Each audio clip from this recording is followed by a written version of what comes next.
Nunca imaginé que un pedazo de pastel pudiera cambiar mi vida para siempre.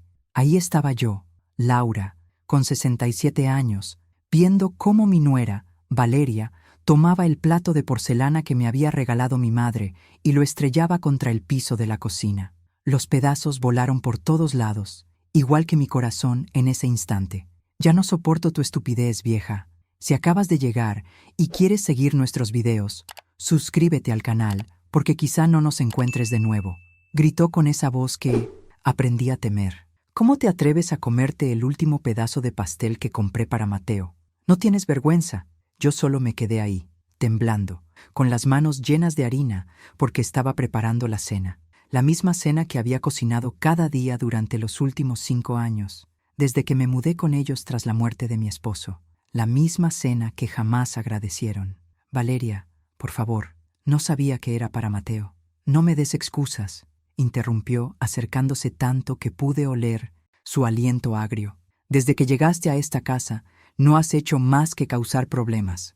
Comes nuestra comida, usas nuestra luz, nuestra agua, y todavía tienes el descaro de robarte el pastel de mi esposo. Robar. Esa palabra me atravesó el pecho como una daga. Yo, la que había criado a Mateo desde que nació, la que lo cargó en brazos con fiebre, la que vendió sus joyas para pagar su universidad, la que trabajó turnos dobles en la fábrica para que no le faltara nada. Ahora era una ladrona en 1900. Mi propia familia. Mateo apareció en la puerta de la cocina, atraído por los gritos. Mi hijo, mi único hijo, al que había dedicado toda mi vida. Pensé que me defendería, que le diría a su esposa que parara esta locura. Pero cuando nuestras miradas se cruzaron, vi algo que me destrozó el alma. Vergüenza, vergüenza de mí. ¿Qué pasó aquí?, preguntó con voz cansada, como si yo fuera una carga. Tu mamá se comió tu pastel de cumpleaños, dijo Valeria con esa sonrisa falsa con la que siempre lo manipulaba. El pedazo que te guardé después de tu largo día de trabajo. Mamá, suspiró Mateo, pasándose la mano por la cara. Te hemos dicho 1000 veces que pidas permiso antes de tomar algo del refrigerador. Sentí el mundo venirse abajo. Mi propio hijo defendiendo a esa mujer que me trataba peor que a una empleada. Recordé todas las veces que Valeria me gritó por usar el baño de arriba, por sentarme en el sofá, por encender la televisión sin permiso. Y Mateo siempre callado, siempre evitando el conflicto, siempre eligiéndola a ella. ¿Sabes qué, Mateo?, dijo Valeria con una sonrisa maliciosa. Creo que ya es hora de que tu mamá busque otro lugar donde vivir. Esta casa se volvió demasiado pequeña para todos. Las palabras cayeron como bombas en la cocina silenciosa. Mateo no dijo nada, solo miró al piso. Y entendí que durante 5 años había vivido donde no me querían, siendo tolerada por caridad, soportando humillaciones porque no tenía a dónde ir. Pero Valeria, susurré, con la voz quebrada, esta casa era de mi esposo. La compramos juntos hace 30 años. Era, enfatizó con crueldad. Ahora está a nombre de Mateo, y Mateo está casado conmigo. Si no te gusta cómo manejamos nuestro hogar, la puerta está ahí. Mi mente viajó a todos los sacrificios que había hecho por esa familia. Recordé cuando Mateo se casó y no tenían dinero para el enganche de la casa. Firmé los papeles para transferir la propiedad a su nombre, confiando en que siempre tendría un lugar aquí. Recordé los $15,000 que saqué de mis ahorros para pagarles la luna de miel, los 10,000 que les presté cuando Valeria quiso abrir su salón de belleza. Dinero que jamás me devolvieron. ¿Verdad, mamá? La voz de Mateo me sacó de mis pensamientos. Tal vez Valeria tiene razón.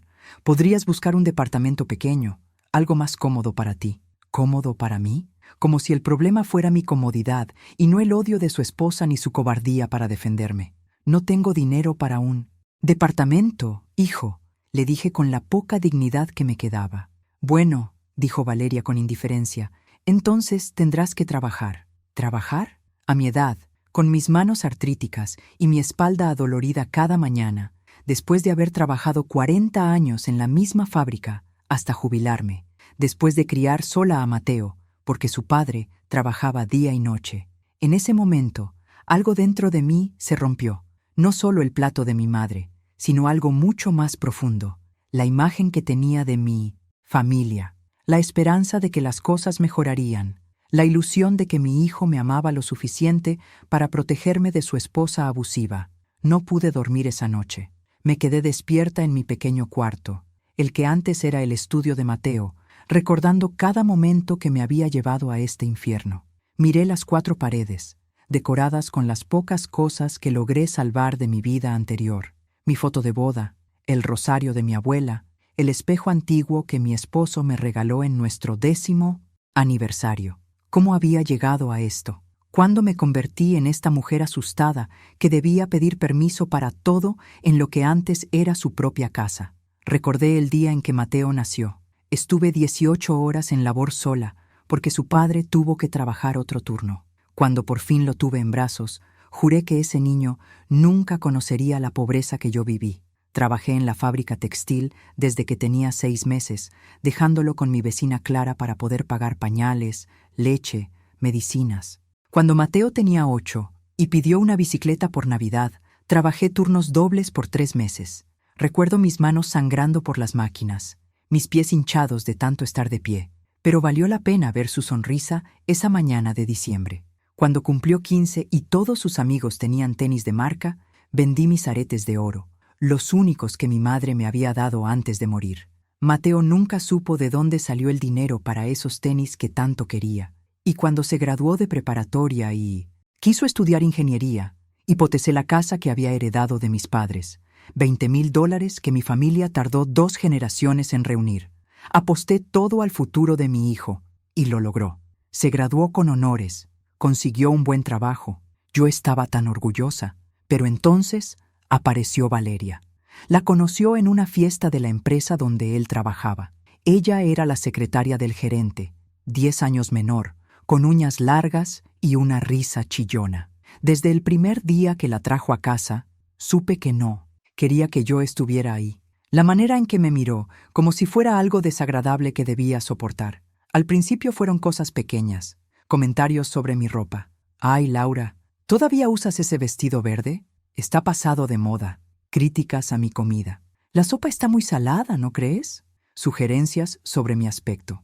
«Deberías cortarte el cabello. Te verías más joven».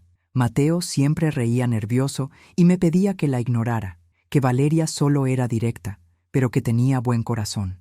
Buen corazón. Qué ingenuo mi hijo, o qué cegado estaba por el amor. La boda fue el primer gran golpe.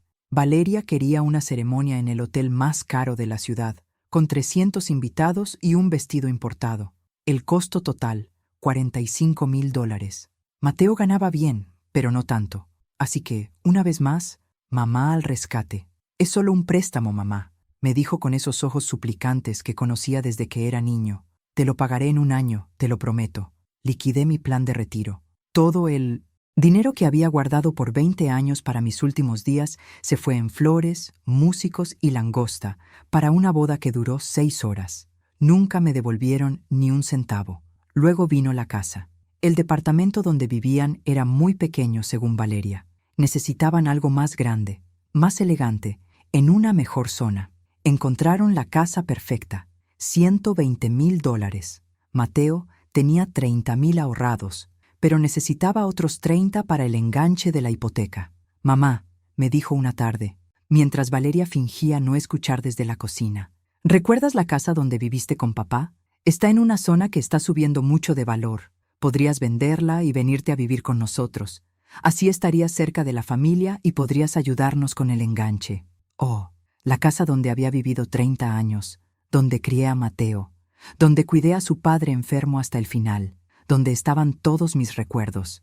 La vendí por $50,000 y les di 30,000 para su nueva casa. Los otros, 20,000 los guardé para mi futuro, sin saber que serían mi única seguridad. Al principio no fue tan malo vivir con ellos. Mateo trabajaba todo el día y Valeria salía mucho con sus amigas, así que tenía la casa para mí. Cocinaba, limpiaba, mantenía todo en orden. Me sentía útil, pero todo cambió cuando Valeria dejó su empleo. Decidió que quería ser ama de casa y abrir un pequeño negocio, un salón de belleza. El costo del equipo, la renta del local y la decoración, otros $15,000. ¿De dónde saldría ese dinero? «Mamá, es una inversión segura», me dijo Mateo mientras Valeria sonreía radiante. «En 2 años te devolveremos todo con intereses. 15,000 más de mis ahorros. Solo me quedaron 5,000 de toda una vida de trabajo. El salón quebró en 6 meses. Valeria dijo que la gente de esa zona no tenía clase, que no apreciaban sus servicios, que fue mala suerte, pero el dinero jamás regresó, y yo me quedé viviendo de la caridad de mi hijo y su esposa, de la miserable pensión del gobierno, $300 al mes que no alcanzaban para nada. Ahí empezó el verdadero infierno. Valeria comenzó a tratarme como sirvienta. Tenía que levantarme a las 5 de la mañana para preparar el desayuno. Lavaba los trastes, la ropa, limpiaba la casa de arriba a abajo. Si protestaba, me recordaba que vivía gratis en su casa. No es que no te queramos, Laura, me decía con esa sonrisa fingida, pero tienes que entender que esto es una familia y las familias se ayudan. Ayudarse, mientras yo hacía todo el trabajo sin un solo gracias. La humillación fue creciendo. No podía usar el baño principal porque era solo para Mateo y Valeria. Mi hora de baño era a las 5 de la mañana, antes de que despertaran. No podía ver televisión después de las 8 porque interrumpía su sueño. No podía recibir visitas porque la casa no era un hotel. Cuando mi vecina Clara vino a verme, Valeria la trató con tanta frialdad que la pobre mujer dejó de venir. Quedé totalmente aislada, dependiendo de la buena voluntad de 2 personas que claramente ya no me querían ahí. Mateo veía todo, pero siempre tenía una excusa, que Valeria estaba estresada, que era difícil que 3 adultos convivieran, que yo debía ser más comprensiva. ¿Comprensiva yo? La que había sacrificado todo por él. Y ahora, después de 5 años de este infierno, después de entregar hasta el último centavo, de convertirme en la empleada no pagada de mi propia familia, me estaban echando por un pedazo de pastel. La mañana siguiente, Valeria apareció en mi cuarto con una sonrisa que no llegaba a sus ojos y una carpeta llena de papeles en la mano. Eran apenas las 7, pero ya estaba impecable, como si hubiera planeado este momento por horas. «Buenos días, Laura», dijo con esa voz empalagosa que usaba cuando quería algo. «Espero que hayas dormido bien, porque tenemos cosas importantes que hablar». Me incorporé en la cama, aún con la bata puesta, sintiéndome vulnerable frente a esa mujer que ya había decidido mi destino. Mateo estaba en la puerta, evitando mirarme, sosteniendo una taza de café como si fuera lo más interesante del mundo. «Mira, Laura», continuó Valeria, sentándose en la única silla de mi cuarto. «Hablamos toda la noche y tomamos una decisión que creemos será lo mejor para todos». ¿Lo mejor para todos? ¿Qué manera tan bonita de decir que me estaban echando? «Hemos decidido darte un mes para encontrar otro lugar donde vivir», anunció como si me hiciera un favor. «Un mes completo, suficiente para conseguir un departamento pequeño, cómodo». «¿Con qué dinero?», quise preguntar, pero me quedé callada. Sabía que mis problemas no le importaban. «Y para facilitarte las cosas», siguió abriendo la carpeta, «preparamos estos documentos. Solo son formalidades legales para proteger a la familia». Me extendió las hojas. Eran varias páginas llenas de letras diminutas, con sellos y espacios para firmar. Intenté leer, pero sin mis lentes no podía distinguir bien. «¿Qué dicen?», pregunté, sintiéndome torpe por sonar tan indefensa. «Son documentos de renuncia», explicó finalmente Mateo, acercándose a la cama. «Básicamente, reconoces que te vas por voluntad propia y renuncias a cualquier reclamo futuro sobre la propiedad». ¿Voluntad propia? Como si hubiera elegido esta humillación. «Pero, Mateo», mi voz sonó más débil de lo que quería. «Tu padre y yo compramos esta casa. Yo di el enganche». «¿Mamá?», interrumpió impaciente. «Eso fue hace 30 años. Las cosas cambiaron. Tú misma transferiste la casa a mi nombre cuando me casé. Ya no tienes derechos legales aquí». «¿Derechos legales?», mi propio hijo hablándome como si fuera una extraña queriendo estafarlo. «Además», añadió Valeria con crueldad, «has vivido aquí 5 años sin pagar renta, sin pagar servicios, comiendo nuestra comida. Si hacemos cuentas, nos debes unos $20,000. $20,000, la misma cantidad que les di de los ahorros de mi casa». Pero claro, eso ya no lo recordaban. «Y también», siguió implacable, «están los daños que causaste. El plato que rompiste ayer era una pieza antigua de $500. Las manchas de tu alfombra, el desgaste general de tu presencia. Cada palabra era una bofetada.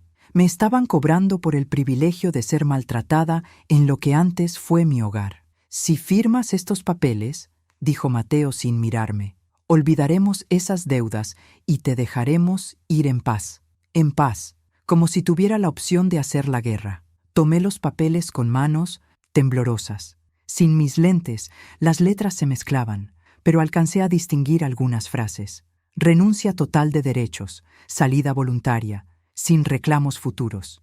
Era como firmar mi propia sentencia civil. ¿Y si no firmo?, pregunté, aunque ya sabía la respuesta. Valeria y Mateo se miraron. Fue él quien habló. Entonces tendremos que hacerlo por la vía legal. Una demanda de desalojo, embargo de tus cosas por las deudas. Todo ese proceso largo y costoso, y al final acabarías igual, en la calle, pero con un registro legal que te impediría rentar en otro lugar. Un registro legal. Mi hijo me estaba amenazando con destruir mi reputación si no aceptaba sus condiciones. Miré a Mateo, buscando algún rastro del niño que había criado.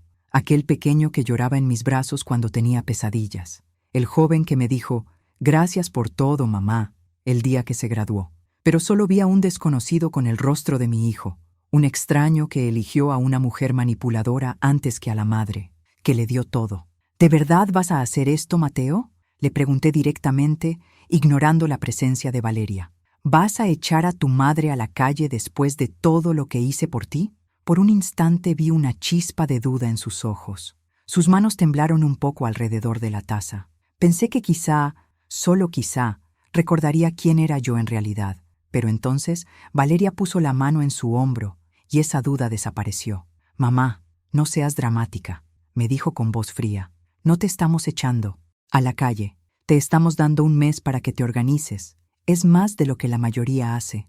La mayoría, como si fuéramos estadísticas y no su propia sangre. Además», añadió Valeria con malicia, «a tu edad deberías agradecer que te hayamos aguantado tanto. Muchas mujeres de 67 viven solas, trabajan, se mantienen, no dependen de sus hijos como niñas pequeñas. Niñas pequeñas. Esa mujer que jamás había trabajado un día completo, que quebró su negocio en 6 meses, que vivía del dinero que su esposo ganaba en el empleo que yo pagué.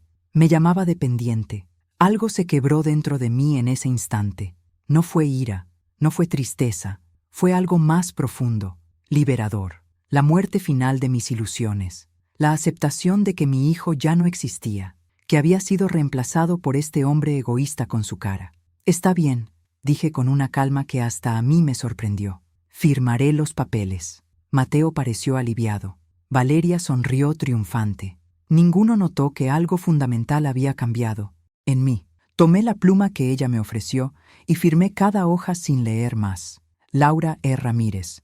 Mi nombre completo en los documentos que sellaban mi exilio de la familia que yo misma había creado. «Muy bien», dijo Valeria recogiendo los papeles como si fueran un tesoro. «Te daremos una copia y recuerda, un mes hasta el día 15 del próximo mes». Salieron de mi cuarto como si nada hubiera pasado, dejándome sola con el eco de mis decisiones. Pero por primera vez en 5 años no me sentí derrotada. Me sentí libre, libre de amar a quienes no me amaban, libre de justificar mi existencia, libre de la esperanza que me había mantenido prisionera de mi propia bondad. Me levanté de la cama, me puse mi vestido más bonito, el verde que Valeria odiaba tanto, y salí de la casa. Tenía una llamada importante que hacer. Caminé por las calles de mi viejo barrio como turista en mi propia vida. Hacía meses que no salía sola. Siempre debía pedir permiso, dar explicaciones, justificar cada movimiento. Pero ahora, con los papeles firmados en mi bolso, me sentía extrañamente liberada de esas cadenas invisibles. Mi destino era la oficina de Daniel Torres, el abogado que había manejado los asuntos legales de mi familia durante años. Él había redactado el testamento de mi esposo, gestionado la venta de mi casa, conocía cada detalle de mi situación. Si alguien podía ayudarme, era él. Su secretaria me reconoció al instante. Era una mujer de mi edad, siempre amable y respetuosa. «Señora Ramírez, qué gusto verla. ¿Cómo está la familia?» «La familia...» «Qué ironía». «Bien, gracias, Clara. ¿Está Daniel disponible? Necesito consultarle algo urgente». «Por supuesto, pase, siempre tiene tiempo para usted». Daniel, un hombre de unos 50, con el cabello entrecano y mirada amable, había sido amigo de mi esposo desde jóvenes y siempre me trató como de su propia familia. Al verme entrar, Su sonrisa desapareció al notar mi expresión. Laura, ¿qué pasó? Te ves distinta. Me senté frente a su escritorio y saqué los papeles que había firmado esa mañana. Se los entregué sin decir palabra. Daniel los revisó con atención profesional, frunciendo el ceño a medida que leía. Cuando terminó, me miró con una mezcla de sorpresa y preocupación. «Laura, ¿firmaste esto?» «Esta mañana», respondí. «Mateo y Valeria me dijeron que era necesario para facilitar las cosas». «¿Facilitar qué?» Su voz sonó alarmada. Le conté todo: la humillación por el pastel, los 5 años de maltrato, el desalojo, las amenazas. Legales. Hablé durante media hora sin parar, como si confesara algo que había guardado por años. Cuando terminé, Daniel guardó silencio un largo rato, golpeando suavemente el escritorio con los dedos. «Laura», dijo al fin, «estos documentos son un desastre legal. Mateo te hizo renunciar a derechos que ni sabías que tenías». «¿Cómo cuáles?», pregunté. «Primero la casa.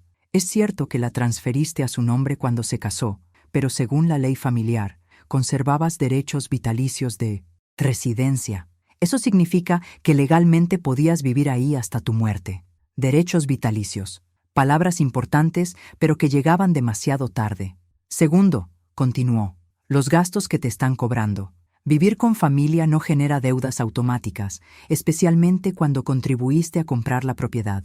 «Pero ya firmé», susurré, sintiéndome más tonta que nunca. «Los documentos firmados bajo presión emocional pueden anularse», explicó. «Pero es un proceso complicado y costoso». «¿Costoso?», la palabra que siempre acababa con mis esperanzas. «Daniel, no tengo dinero para juicios. Solo me quedan $5,000 de todos mis ahorros». «Lo sé, Laura. Conozco mejor que nadie tu situación». Se quedó callado unos segundos, mirando por la ventana, pensativo. Entonces abrió un cajón y sacó una carpeta gruesa con mi nombre. «Laura, hay algo que debo decirte. Algo que llegó hace 3 días. Iba a llamarte, pero con todo esto...» Abrió la carpeta y sacó varios documentos con sellos y firmas. «Tu hermano Luis falleció». Las palabras me cayeron como agua helada. Luis, mi hermano mayor, 5 años mayor que yo. Habíamos perdido contacto hace más de una década, tras una discusión absurda. Se fue a vivir a Estados Unidos.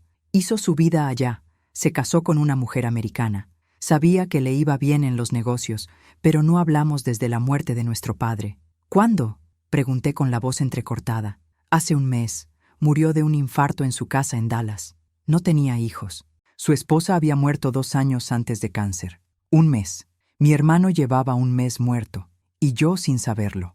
Mientras yo sufría humillaciones por un pedazo de pastel, Luis había dejado este mundo sin que pudiéramos reconciliarnos. Su abogado en Dallas me contactó», dijo Daniel, «porque Luis te nombró como su representante legal en México para los asuntos relacionados con su testamento».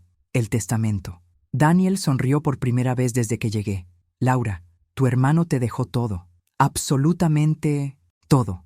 «¿Cómo que todo?», pregunté sin entender. «Su constructora, sus propiedades, sus inversiones, sus cuentas bancarias. En total, unos $8 millones. ¿8 millones? La cifra sonaba tan absurda que pensé haber oído mal. «¿Dijiste 8 millones?» «8 millones», repitió Daniel. «Tu hermano fue un hombre muy exitoso. Construyó centros comerciales en Texas. Sus negocios valen una fortuna». Me quedé paralizada. 8 millones. Yo, que me preocupaba por cómo iba a pagar 500 al mes por un departamento, de pronto era millonaria. «Hay una carta personal para ti», dijo Daniel, sacando un sobre sellado. Luis la escribió hace 6 meses, cuando le diagnosticaron problemas cardíacos. Abrí la carta con manos temblorosas. Su letra, que no veía desde hacía años. «Querida Laura, si estás leyendo esto, significa que ya no estoy en este mundo y que por fin vas a conocer la verdad sobre mi vida en Estados Unidos. Siempre te admiré por tu fuerza, hermana. Cuando papá se enfermó y yo me fui como un cobarde a buscar un futuro mejor, tú te quedaste a cuidarlo. Cuando mamá necesitó una cirugía, yo mandé dinero, pero tú diste tu tiempo, tu amor, tu vida. Construí una fortuna aquí, pero nunca tuve el valor de llamarte después de nuestra estúpida pelea. Mi orgullo fue más fuerte que mi cariño de hermano. Ahora que sé que mi tiempo se acaba, quiero corregir ese error. Todo lo que tengo es tuyo. No porque necesites caridad, sino porque te pertenece por derecho. Eres quien siempre, Lo dio todo por la familia sin pedir nada a cambio. Usa este dinero para ser libre, hermana, para vivir como mereces. Con amor y arrepentimiento, tu hermano, Luis. Las lágrimas me corrían por el rostro al leer las palabras de mi hermano muerto. Palabras de amor que llegaban justo cuando más las necesitaba. El proceso legal tomará unas 6 semanas, explicó Daniel. Tengo que coordinar con el abogado en Dallas, transferir las propiedades, abrir cuentas aquí, pero todo está en regla. Tu hermano se aseguró de dejarlo todo claro. Daniel, dije limpiándome las lágrimas, ¿Mateo y Valeria saben algo de esto? No, y no tienen por qué saberlo hasta que tú decidas qué hacer. Una sonrisa se dibujó lentamente en mi rostro por primera vez en años. Una sonrisa real, nacida del alma. ¿Sabes qué, Daniel? Creo que voy a mantener esto en secreto por un tiempo. Tengo algunos asuntos pendientes. ¿Qué clase de asuntos?, preguntó. Familiares, respondí, pensando en los papeles que había firmado esa mañana. Hay deudas que debo saldar. Salí de la oficina sintiendo que flotaba. 8 millones de dólares. Libertad absoluta. El poder de decidir mi vida por primera vez desde que enviudé. Pero más que el dinero, me llenaba una sensación de justicia poética. Después de 5 años siendo tratada como una carga, como una mendiga en mi propia familia, ahora tenía el poder de cambiar las reglas del juego. Caminé de regreso a la casa que ya no era mía, con una sonrisa que no podía borrar. Mateo y Valeria no tenían idea de lo que se venía. La verdadera guerra apenas comenzaba. Los días siguientes fueron los más extraños de mi vida. Por fuera, seguía siendo la misma Laura sumisa que lavaba platos y barría sin protestar. Pero por dentro, algo había cambiado por completo. Era como si hubiera despertado de un sueño de 5 años y por fin viera la realidad con absoluta claridad. Mateo y Valeria notaron mi cambio, pero pensaron que era resignación. Creyeron que había aceptado mi destino y que al fin me comportaba como la perdedora dócil que esperaban. «Qué bueno que por fin entraste en razón, Laura», me dijo Valeria 2 días después de firmar los papeles. «Te ves más tranquila. Seguro te alivia no tener la presión de mantener una casa tan grande». ¿Mantener la casa? Como si no hubiera sido yo quien la sostuvo durante 5 años, mientras ella se pintaba las uñas y veía telenovelas. «Sí», respondí con una sonrisa que ella tomó por sumisión. «Me siento muy liberada». Mateo también parecía más relajado conmigo.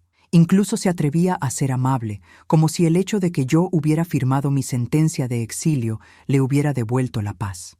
«Mamá, he estado pensando», me dijo una noche durante la cena. «Tal vez pueda ayudarte a encontrar un departamentito bonito, cerca de aquí, para que podamos visitarte seguido». Visitarnos seguido. Qué gracioso sonaba viniendo del hombre que no me había visitado ni una vez en 5 años, viviendo bajo el mismo techo. Sería muy bonito, hijo, le respondí con la misma sonrisa misteriosa. Mientras tanto, usaba cada momento libre para planear mi nueva vida. Llamé varias veces a Daniel para acelerar el proceso de la herencia.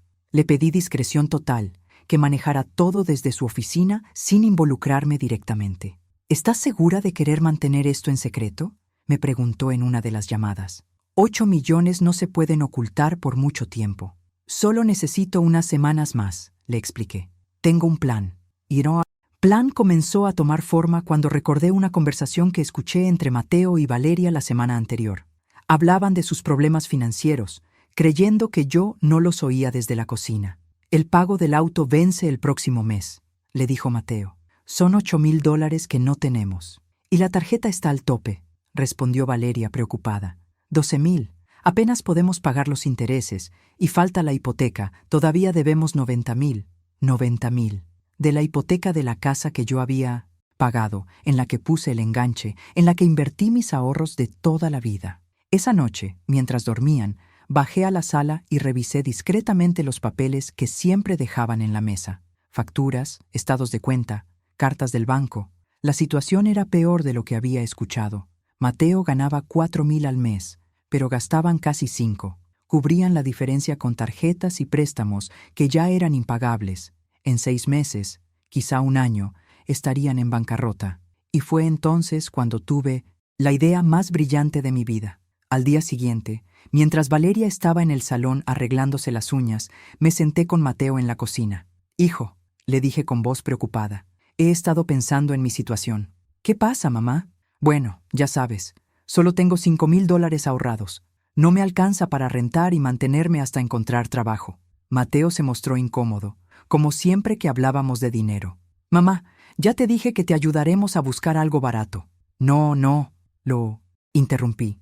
No quiero ser una carga más. Ya bastante han hecho aguantándome tanto tiempo.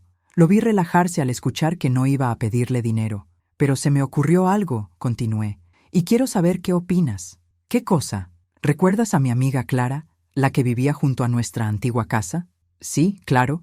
Pues resulta que su hermano murió el mes pasado y le dejó una casita en el centro. Como ya tiene dónde vivir, quiere venderla rápido. Mateo escuchaba con atención, sin imaginar hacia dónde iba mi historia. La casa vale unos 30,000, pero Clara me dijo que me la vendería en 20,000, porque somos amigas de toda la vida. Mamá, pero tú no tienes 20,000. Lo sé, respondí suavemente. Pero pensé en algo. ¿Y si me prestas los 15,000 que me faltan? Yo pondría mis 5,000 ahorrados. Tú me prestas 15,000 y compro la casita. Luego te pago poco a poco con mi pensión. Mateo me miró pensativo. Podía ver las ruedas girando en su cabeza. ¿Y de dónde voy a sacar? 15,000, mamá. Bueno, dije, fingiendo que se me ocurría en ese momento. Podrías pedir un préstamo usando la casa como garantía. Es una inversión segura, porque la propiedad que voy a comprar vale más de lo que voy a pagar. Un préstamo hipotecario. Exactamente lo que necesitaba para la parte más deliciosa de mi plan. No sé, mamá. Tendría que hablarlo con Valeria. Por supuesto, piénsalo. Solo digo que sería la solución perfecta para todos. Yo tendría mi propia casa y ustedes su privacidad completa. Esa noche los escuché hablar en su cuarto. Las paredes de esa casa eran más delgadas de lo que creían. Es una buena idea, decía Valeria. Nos deshacemos de ella para siempre y encima ganamos dinero. ¿Cómo que ganamos dinero? Piénsalo, Mateo. Le prestamos 15,000 para comprar su casa. Ella nos paga con su pensión de 300 al mes. En 5 años nos habrá pagado 18,000. Ganamos 3,000 de intereses. Y si no puede pagar, nos quedamos con la casa, que vale 30,000. Es ganancia segura, lo veas por donde lo veas. Ganancia segura. Qué adorables eran en su codicia. Además, siguió Valeria, con lo que ahorraremos en comida y servicios cuando se vaya, el préstamo se paga solo. Al día siguiente, Mateo me dio la buena noticia. Mamá, hablé con Valeria y estamos de acuerdo. Te vamos a prestar los 15,000 para tu casa. Ay, Mateo, eres el mejor hijo del mundo. Fingí lágrimas de gratitud mientras por dentro reía de lo fácil que había sido manipularlos. Ellos, que creían estar aprovechándose de mí, acababan de caer en mi trampa. Voy al banco esta tarde para solicitar el préstamo, me dijo. Con la casa como garantía, no habrá problema. Y yo llamaré a Clara para cerrar el trato. Mentí sin remordimiento. Claro que Clara no existía, ni su hermano muerto, ni la casa en venta. Pero Mateo y Valeria no lo sabrían hasta que fuera demasiado tarde. Esa tarde, mientras Mateo estaba en el banco hipotecando su casa para prestarme dinero, creyendo que era por mi bien, yo estaba en la oficina de Daniel ultimando los detalles de mi herencia. Los papeles llegaron de Dallas esta mañana, me informó. Ya puedes acceder a las cuentas. Los 8 millones están oficialmente a tu disposición. 8 millones que Mateo y Valeria no sabían que existían. 15,000 que me prestarían pensando que me hacían un favor. Y un plan de venganza que convertiría los próximos meses en los más interesantes de mi vida. Daniel, le dije con una sonrisa, que no me veía hacía años, necesito que prepares algunos documentos más y que me recomiendes al mejor detective privado de la ciudad. ¿Detective privado? ¿Qué estás planeando, Laura? Justicia, respondí simplemente. Pura y dulce justicia. Mateo regresó del banco esa tarde con el rostro iluminado. Había conseguido el préstamo sin ningún problema, tal como esperaba. El banco conocía su historial, sabía que tenía trabajo estable y la casa era suficiente garantía. Todo salió perfecto. Mamá, anunció mientras Valeria sonreía a su lado, como si hubieran hecho la obra caritativa del siglo. El dinero estará disponible mañana en la mañana. ¡Qué maravilla, hijo!, exclamé con entusiasmo genuino, aunque por razones muy distintas a las que imaginaban. No sé cómo agradecerles este enorme favor. Es lo menos que podemos hacer, dijo Valeria con esa sonrisa falsa que conocía tan bien.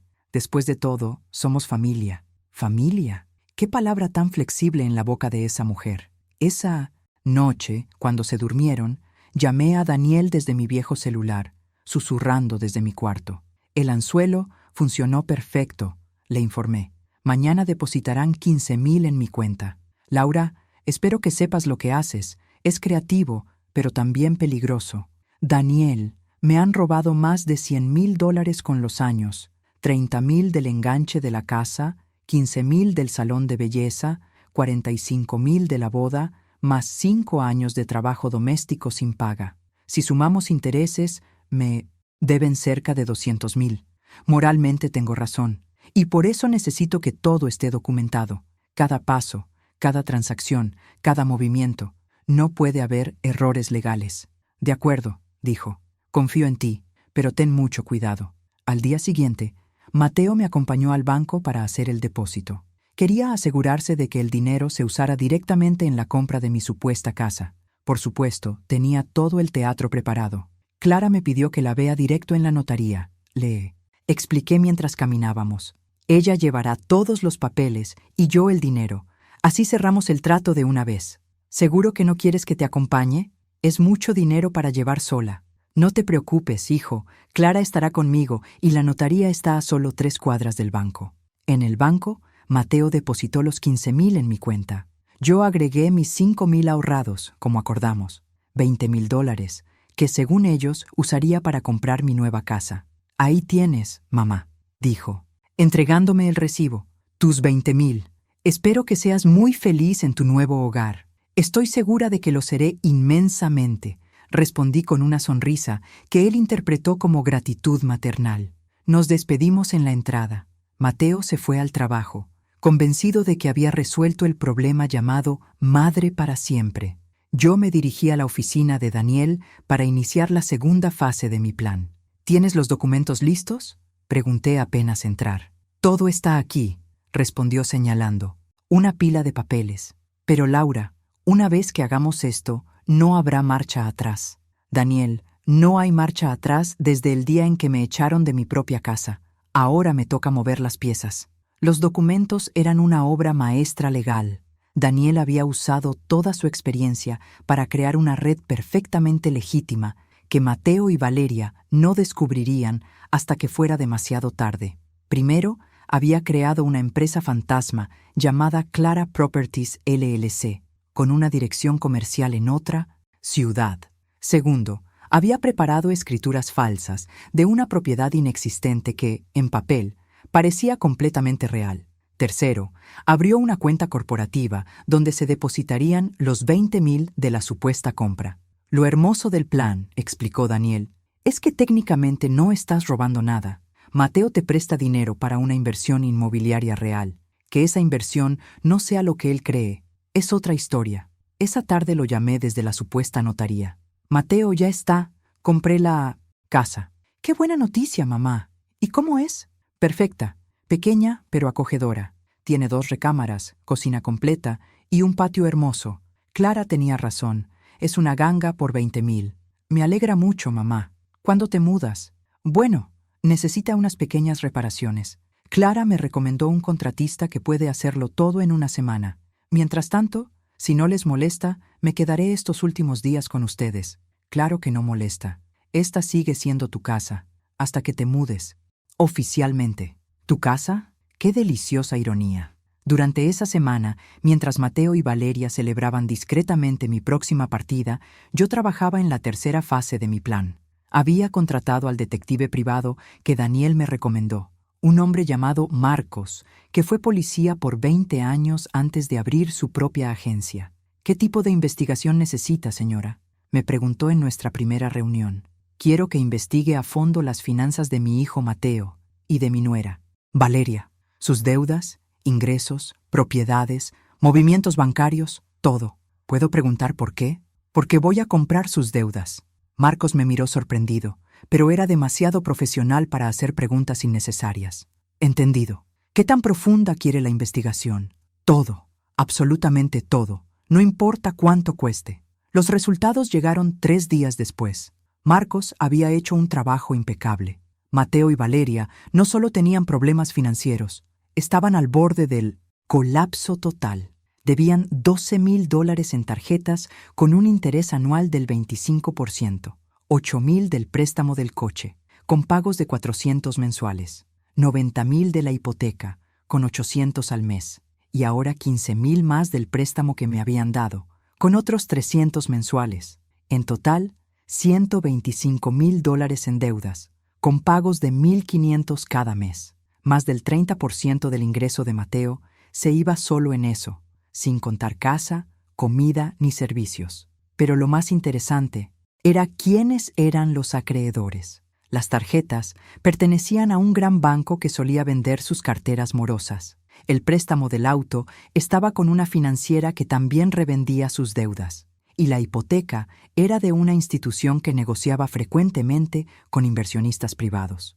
Marcos, le dije tras revisar el informe, necesito que averigües cómo puedo comprar todas esas deudas. ¿Comprarlas, señora? Eso requiere capital considerable. Tengo el capital. Solo necesito saber el proceso. Comprar deuda era más fácil de lo que imaginaba. Los bancos y financieras vendían regularmente sus carteras en mora a agencias de cobranza, normalmente por el 40 o 50% de su valor nominal. Con los contactos correctos y suficiente dinero, cualquiera podía convertirse en el nuevo acreedor de otra persona. El proceso puede tardar entre 2 y 4 semanas, me explicó un especialista en inversiones que Daniel me presentó. Pero con tu capital disponible, podrías adquirir todo por unos $60,000. $60,000 para convertirme en la dueña legal de todas las deudas de Mateo y Valeria. $60,000 para decidir si ofrecerles planes flexibles o exigir el pago completo de inmediato. Hazlo, ordené sin dudar. Mientras la justicia comenzaba a moverse en silencio, seguí interpretando mi papel de madre agradecida. Cocinaba, limpiaba, sonreía cuando me hablaban. Mateo y Valeria estaban tan felices por mi partida que incluso eran amables conmigo. ¿Vas a extrañar cocinar? Para nosotros, ¿verdad, Laura?, me dijo Valeria una noche. Oh, sí, respondí con perfecta sinceridad, pero sé que se las arreglarán sin mí. Claro, Mateo cocina muy bien cuando quiere, ¿verdad, amor? Él asintió con la boca llena, sin saber que en 2 meses estaría cocinando todo porque ya no podrían pagar una empleada. Y tú también estarás en tu nueva casita, añadió Valeria, independiente, libre, sin complicaciones familiares. Independiente y libre. Si supiera cuán libre estaba por volverme. Esa noche, antes de dormir, revisé el celular. Un mensaje de Daniel. Todo listo. Las agencias aceptaron la oferta. En 1 semana serás la acreedora legal de todas sus deudas. 1 semana más. Solo tenía que mantener la actuación 7 días más, y entonces podría mostrar mi verdadera cara. No la Laura sumisa y agradecida de los últimos 5 años, sino la nueva Laura, millonaria, acreedora, la que tenía todo el poder, la que les enseñaría lo que realmente era ser echado de tu propia casa. El día llegó antes de lo esperado. 1 semana después, Daniel me llamó temprano con la noticia que había esperado. Laura, está hecho. Eres oficialmente la dueña de todas las deudas de Mateo y Valeria. $125,000 que ahora te deben directamente a ti. Colgué el teléfono y me senté en la cama, asimilando la magnitud de lo ocurrido. En solo 1 semana, había pasado de ser una mujer expulsada de su hogar a ser la acreedora principal de quienes me echaron, Mateo y Valeria. No tenía ni idea de lo que se avecinaba. Esa mañana, durante el desayuno, actué con normalidad. Serví café, preparé huevos revueltos, hablé del clima. Mamá, dijo Mateo al alistarse para ir al trabajo, ¿sabes cuándo te mudas definitivamente? Muy pronto, hijo. Solo espero que terminen las reparaciones. ¡Qué emoción!, exclamó Valeria con falsa alegría. Tu nueva vida independiente está por comenzar. Mi nueva vida independiente. Si supiera. Cuando Mateo se fue y Valeria se encerró a ver sus telenovelas, fui a la oficina de Daniel a recibir los documentos oficiales que me acreditaban como nueva acreedora. Aquí tienes todos los contratos, dijo, entregándome una carpeta gruesa. Las tarjetas, el préstamo del coche, los 15,000 que te dieron y, lo más importante, el derecho a exigir el pago total de la hipoteca si fallan en un solo mes. ¿Cómo funciona eso exactamente? Simple, explicó Daniel. Si Mateo y Valeria se atrasan más de 30 días, puedes ejercer tu derecho y reclamar el pago total inmediato. Si no pueden pagarte, se procede al embargo. Embargo. ¿Qué palabra tan hermosa sonó? ¿Y cuánto tiempo crees que tardarán en empezar a tener problemas? Daniel revisó sus notas y sonrió. Con sus gastos actuales y el nuevo préstamo, en máximo 2 meses.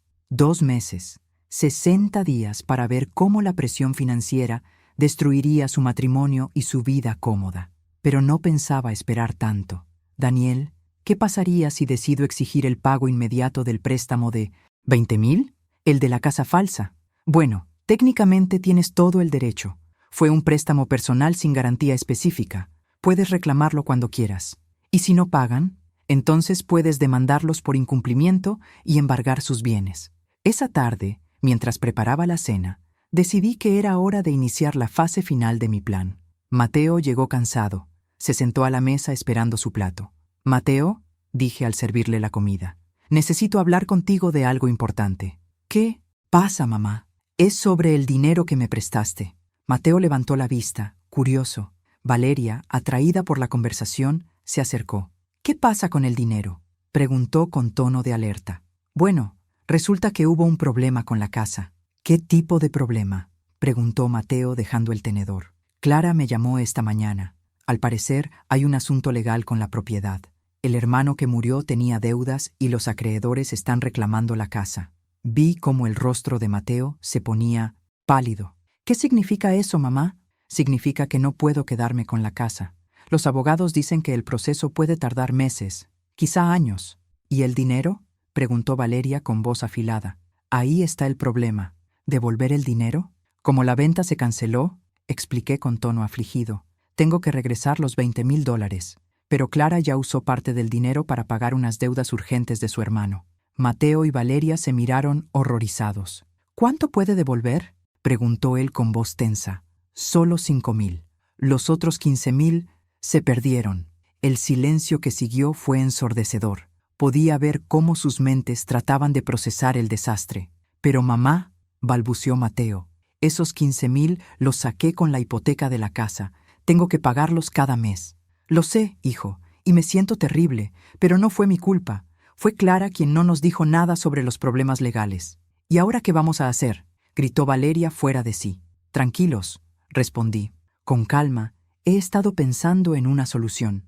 «¿Qué solución?», preguntaron al mismo tiempo. «Bueno, podría quedarme un poco más aquí hasta que resolvamos esto, y podría ayudarlos a pagar la deuda poco a poco con mi pensión». «¿Cómo?», preguntó Mateo, desesperado. «Mi pensión es de 300 al mes. Si me quedo viviendo aquí y les doy todo ese dinero, en 5 años la tendremos pagada». 5 años más de tenerme en la casa. Vi el horror en los ojos de Valeria. «Pero Laura», dijo fingiendo, «serenidad, ya firmaste los papeles de renuncia. Legalmente no puedes vivir aquí». «Ah, sí, los papeles», dije como si recién los recordara. «Supongo que habrá que anularlos. Después de todo, se firmaron bajo la premisa de que tendría mi propia casa». «¿Anular los papeles?». Mateo me miró confundido. «Claro, como la situación cambió por completo, habría que devolver todo al estado original». Los observé intercambiar miradas de pánico. Contaban con mi partida. Valeria ya estaba convirtiendo mi habitación en su closet extra. «Mamá», dijo él al fin, «¿no hay otra opción?». «Bueno», fingí pensar, «supongo que podrían conseguir el dinero de otra fuente y devolverme los 15,000 de inmediato. Así yo buscaría otra casa y ustedes se librarían de la deuda conmigo». «¿De dónde vamos a sacar 15,000?», gritó Valeria. «No lo sé», respondí encogiéndome de hombros. «Tal vez otro préstamo, vender algo valioso o pedir ayuda familiar». «Mi familia no tiene dinero», murmuró Mateo. «Y la mía tampoco», añadió ella. «Entonces, me temo que la única opción es que me quede aquí y les pague poco a poco con mi pensión». El resto de la cena transcurrió en un silencio fúnebre. Apenas tocaron la comida, demasiado ocupados procesando su nueva realidad. No solo no se habían librado de mí, sino que ahora me debían dinero y estaban legalmente obligados a mantenerme en casa. Esa noche los escuché discutir hasta tarde. Sus voces atravesaban las paredes como música para mis oídos. «Esto es un desastre», gritaba Valeria. «Ahora la tendremos aquí para siempre». «¿Y qué querías que hiciera? Si no le prestaba el dinero, pareceríamos los desalmados que echaron a su madre a la calle. pero ahora tenemos una deuda de 15,000 que no podemos pagar. Al menos aportará 300 al mes. ¡300! El pago del préstamo es de 350. Tendremos que poner 50 más durante 5 años. ¿Y qué otra opción tenemos? Discutieron hasta quedarse dormidos del agotamiento. Yo, en cambio, dormí como un bebé, sabiendo que al día siguiente empezaría la parte más divertida de mi venganza, porque ellos no sabían que yo era su nueva acreedora, no sabían que tenía 8 millones en el banco, no sabían que cada movimiento de la última semana había sido orquestado por mí, y, sobre todo, no sabían lo que les esperaba en los próximos días. Los días siguientes fueron como una obra de teatro cuyo final solo yo conocía. Mateo y Valeria fingían normalidad, pero la tensión era tan densa que podía cortarse con un cuchillo. Sus conversaciones se habían vuelto susurros nerviosos. Sus rostros eran puro estrés. Por primera vez en 5 años me trataban con una cortesía forzada, casi ridícula. ¿Quieres más café, Laura?, me preguntaba Valeria en el desayuno, cuando antes me gritaba si usaba sus tazas buenas. ¿Estás cómoda en tu cuarto, mamá?, decía Mateo, cuando antes me hacía sentir una intrusa. Disfrutaba cada segundo de su incomodidad, aunque mantenía mi papel de madre, agradecida. No se preocupen por mí, les decía con una sonrisa maternal. Lo importante es que salgamos de esto juntos, como familia. Familia. Esa palabra ahora tenía un sabor muy distinto. El miércoles decidí acelerar las cosas. Llamé a Daniel desde mi cuarto y le di las instrucciones finales. Es hora de cobrar, le dije simplemente. Todas las deudas, todas. ¿Estás segura, Laura? Una vez que hagas esto, ya no podrás fingir inocencia. Daniel, dejé de ser inocente hace 5 años. Ahora quiero ser poderosa. Esa tarde, mientras Mateo estaba en el trabajo y Valeria veía sus telenovelas, llegó el primer mensajero. Un joven con uniforme tocó la puerta con un sobre oficial a nombre de Mateo y Valeria Ramírez. ¿Qué es esto?, preguntó Valeria con desconfianza. Notificación legal, señora. Necesito su firma. Valeria firmó y cerró la puerta, mirando el sobre como si fuera una bomba. ¿Qué pasa, querida?, pregunté con falsa preocupación maternal. No lo sé, Laura. Es algo legal. Mejor esperamos a Mateo. 30 minutos después llegó el segundo mensajero. Luego el tercero. Para cuando Mateo regresó a las 6, había 4 sobres oficiales sobre la mesa del comedor. ¿Qué es todo esto?, preguntó con voz temblorosa. No lo sabrí, dijo Valeria. Quise esperar a que llegaras. Mateo tomó el primero y lo abrió con manos temblorosas. Su rostro se puso blanco al leer. ¿Qué dice?, preguntó ella. Es de la compañía de la tarjeta. Dicen que la deuda fue vendida a una agencia de cobro y exigen el pago inmediato de 12,000. ¿Pago inmediato? ¿Por qué? Abrió el segundo sobre. Este es del préstamo del coche. También lo vendieron. Exigen 8,000. El tercero era de la hipoteca. 15,000, pago inmediato. Y el cuarto, de una empresa que no conocían, reclamando 90,000 por la hipoteca principal de la casa. No entiendo, murmuró Valeria. ¿Por qué todas las compañías venderían las deudas al mismo tiempo? No lo sé. Mateo revisó los papeles una y otra vez. Esto no puede ser legal. Tenemos derecho a pagar en cuotas. Dice aquí, leyó en voz alta, que el nuevo acreedor puede exigir el pago total si considera riesgo de impago. ¿Qué empresa es esa?, preguntó ella. Mateo revisó los documentos. Se llama Justicia Cobros y Recuperaciones S.A. Nunca la he oído. Escuché todo desde la cocina mientras preparaba la cena, conteniendo la risa. Justicia S.A. había sido idea de Daniel. Un toque poético para la empresa fantasma encargada de las cobranzas. ¿Qué vamos a hacer?, gimió Valeria. Son $125,000. No tenemos ese dinero. Mañana los llamaré, dijo Mateo, fingiendo confianza. Debe ser un error. Ninguna compañía vende todas las deudas de una persona a la vez. Al día siguiente, Mateo llamó al número del aviso. Buenos días, Justicia Cobros y Recuperaciones. ¿En qué puedo ayudarle?, respondió la secretaria de Daniel, perfectamente entrenada. Habla Mateo Ramírez. Recibí unas notificaciones sobre mis deudas y creo que hay un error. Un momento, señor Ramírez. Lo comunico con nuestro departamento legal. Daniel tomó la llamada, modulando la voz para que Mateo no lo reconociera. Señor Ramírez, le habla el licenciado Smith. Revisé su caso y no hay error. Su perfil fue evaluado como de alto riesgo y nuestra empresa decidió ejercer su derecho a exigir pago inmediato.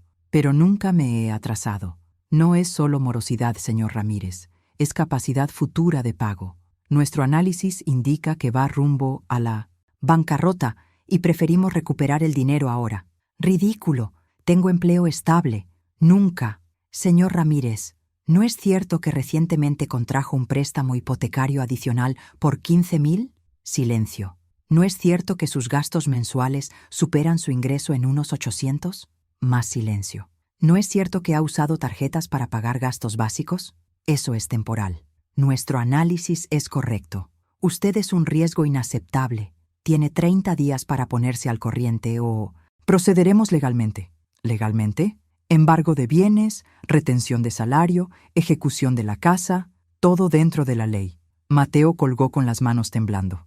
Esa noche, la pelea en su cuarto fue épica. «Esto es tu culpa», gritó Valeria. «Si no le hubieras prestado los 15,000 a tu madre, no estaríamos así». ¿Mi culpa? Tú insististe en echarla porque no podíamos mantenerla. Y ahora resulta que sin ella no podemos mantener la casa. ¿Qué haremos, Mateo? ¿De dónde sacamos 125,000? No sé. Quizá vender la casa. ¿Vender la casa? ¿Y dónde viviríamos? En un departamento. Al menos sin deudas. No, esta es mi casa. No viviré en un departamentucho. Siguieron discutiendo hasta tarde. Yo me dormí arrullada por el sonido de su matrimonio desmoronándose. Al día siguiente, Mateo llegó con una propuesta desesperada. «Mamá», me dijo en la cena, «tengo que pedirte un favor muy grande». «Claro, hijo. Dime, ¿conoces a alguien que nos pueda prestar dinero? Es una situación muy difícil». «¿Cuánto necesitan?» «Mucho, como 125,000». Fingí sorpresa. «Dios mío, Mateo, ¿tanto? ¿Qué pasó?» Me explicó todo, omitiendo convenientemente que comenzó porque querían echarme. «Es terrible», dije, negando con preocupación. «¿Y si no consiguen el dinero?» «No sabemos. Tal vez vender la casa». «¿Vender la casa?», exclamé con horror. «Pero, hijo, aquí hay tantos recuerdos». Vi lágrimas asomar en sus ojos. «Lo sé, mamá, pero no veo otra salida. Déjame pensar. Quizá pueda ayudar de alguna forma». «¿Cómo, mamá? ¿No tienes dinero?» «No, pero tengo contactos. Gente que conocí en años de trabajo. Haré llamadas». Por primera vez en semanas vi esperanza en sus ojos. «¿Harías eso por nosotros?» «Mateo», dije tomando su mano, «eres mi único hijo. Haría cualquier cosa por mi familia». Esa noche, mientras ellos dormían a sobresaltos, planeé el golpe final. El momento de revelar quién tenía el poder en esta casa. El instante en que la madre sumisa se volvería la mujer más poderosa que habían conocido. Llegó el viernes por la tarde. Mateo y Valeria estaban en la sala, rodeados de papeles, calculadoras y cuentas, buscando desesperados una salida. Llevaban toda la semana llamando a bancos, familia, amigos, sin éxito. «Mamá», dijo Mateo al verme entrar, «¿pudiste hablar con tus contactos?» «Sí, hijo», respondí seria. «De hecho, traigo muy buenas noticias». Sus ojos se iluminaron. «¿Encontraste a alguien dispuesto a ayudar?», preguntó Valeria, ansiosa. «Mejor que eso», dije sentándome frente a ellos. «Encontré a alguien que comprará todas sus deudas y les dará un plan mucho más flexible». Mateo se inclinó. «¿Quién?» «Una inversionista privada que ayuda a familias en crisis. Muy exitosa, muy poderosa, con mucho dinero y ganas de ayudar». «¿Cómo se llama?», preguntó Valeria. Sonreí despacio. Laura E. Ramírez». Hubo un silencio confuso. Mateo frunció el ceño. «Mamá, ese es tu nombre». «Exacto». El silencio se volvió ensordecedor. Observé cómo sus mentes procesaban lo que acababa de decir. «Mamá», dijo Mateo con voz temblorosa. ¿Qué estás diciendo?» Me levanté y caminé hacia la ventana, dándoles la espalda con dramatismo. «Que soy su nueva acreedora, Mateo. Compré todas sus deudas. Los 125,000 que deben, me los deben a mí». «Eso es imposible», gritó Valeria. «No tienes dinero». Me giré lentamente y por primera vez en 5 años mi sonrisa fue absolutamente genuina. «No tenía dinero, querida Valeria. Acabo de heredar 8 millones de mi hermano Luis». «¿8 millones?» Mateo parecía desmayarse. ¿8 millones de dólares?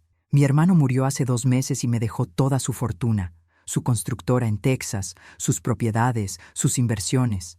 Todo. Valeria se tambaleó. Estás loca. Eso no puede ser. Saqué los documentos oficiales de mi bolsa y los dejé en la mesa. Aquí están, firmados por abogados en Dallas y en México. Mateo tomó los papeles con manos temblorosas y empezó a leer. Su rostro palidecía con cada página. Aquí dice que posees varias propiedades comerciales, cuentas con millones. Y además, lo interrumpí, soy la dueña de todas sus deudas. ¿Sabes cómo se llama mi agencia de cobro? Justicia S.A. Un nombre muy apropiado, ¿no crees? Valeria se dejó caer en el sofá, como herida. ¿Tú eres la empresa que nos cobra? Por supuesto. ¿Creíste que dejaría a extraños decidir su destino? No, mis queridos, quise tener ese placer en persona. Pero mamá, Mateo estaba por llorar. ¿Por qué? ¿Por qué hacernos esto? Me acerqué despacio, mi voz fría como acero. ¿Por qué, Mateo? ¿En serio preguntas por qué? Nosotros te cuidamos 5 años. ¿Cuidarte? Mi risa resonó por la casa. Me trataron como sirvienta. Me humillaron. Me hicieron sentir un estorbo en mi propio hogar. Pero nosotros... ¡Me echaste por un pedazo de pastel!, grité, liberando años de rabia. ¡Un maldito pastel! ¿Sabes lo que duele que tu propio hijo te eche por algo así? Mateo rompió en 1900 sin llanto. Mamá, yo no quería. Valeria estaba muy estresada. No me des excusas, le señalé con el dedo. Permitiste que esa mujer me tratara como basura. Preferiste la paz con ella a defender a tu madre. Me volví hacia Valeria, en shock. Y tú, nuera querida, me odiaste tanto que ni soportabas verme. Me cobrabas por respirar tu aire. Me trataste peor que a una extraña. Laura, no me llames Laura, rugí. Perdiste ese derecho el día que rompiste el plato de mi madre y me gritaste como si fuera una criminal. Volví a sentarme serena. Así que sí, compré sus deudas y ahora decido qué hacer con ustedes. ¿Qué vas a hacer?, susurró Mateo. Tengo varias opciones. Puedo ejecutar todo de inmediato y quedarme con la casa, el coche y embargar tu sueldo hasta el último centavo. Valeria hiperventiló. Oh, continué, puedo ser generosa y ofrecerles un plan de pagos. ¿Qué tipo de plan?, preguntó Mateo desesperado. Simple.